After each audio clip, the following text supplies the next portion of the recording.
Əbədi qayıdış nəzəriyyəsi haqqında danışacağıq. Əbədi qayıdış nəzəriyyəsini daha çox Friedrich Nietzsche'nin adı ilə bağlayırlar.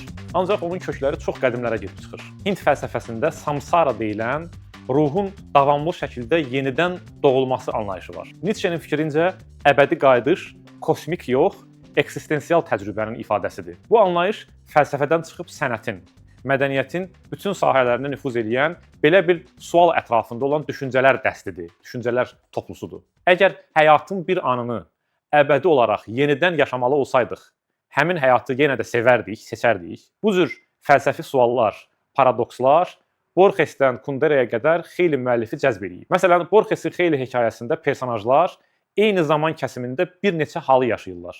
Cavanlıq öz qocalığı ilə görüşə bilir. Yəni insan özünün çoxsaylı surətləri ilə birgə yaşayır. Daha dəqiqi yenidən yaşayır. Kundera mövcudluğun dözülməz yüngüllüyü adlı əsərində ağırlıq və yüngüllük anlayışları vasitəsilə başqa bir yanaşma da təklif edir. Deyir ki, əgər həyatı bir dəfə yaşayırıqsa, heç kim ölüb təzədən dirilmirsə, deməli heç nəyin ağırlığı yoxdur. Ona görə də bu həyatdakı hər şey əslində mənasızdır. Nietzsche isə deyirdi ki, məna, anlam təkrarın ağırlığından yaranır. Əbədi qayıdış nəzəriyyəsi ədəbiyyatla qohumdur. Belə ki, müəyyən mənada hər oxucu oxuduğu mətni yenidən yaradır. Hər kitab, hər yeni oxucu ilə əbədi qayıdışın məntiqinə tabe olur. Əslində hər yazıcı əsrlər boyu danışılmış, yazılmış hekayələri yenidən, təkrarən, özünə məxsus formada yeniləyir, təkrar edir.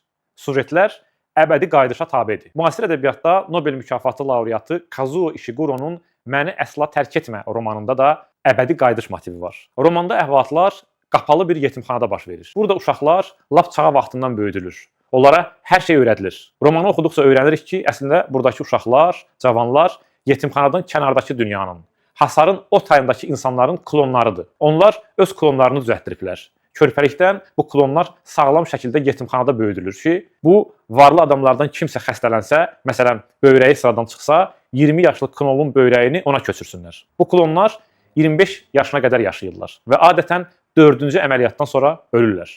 Müəllif belə bir sual qoyur. Bizim bu cür insan kopyalar yaratmağa etik haqqımız varmı? Çünki bu insan kopyalar həyatı tamamilə əbədi qayıdışa tabe şəkildə yaşayırlar.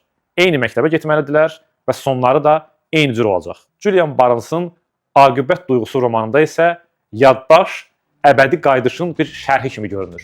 Çünki müəllifin fikrincə keçmiş heç vaxt keçmişdə qalmır. Yaddaş varsa təkrar qaçılmazdır.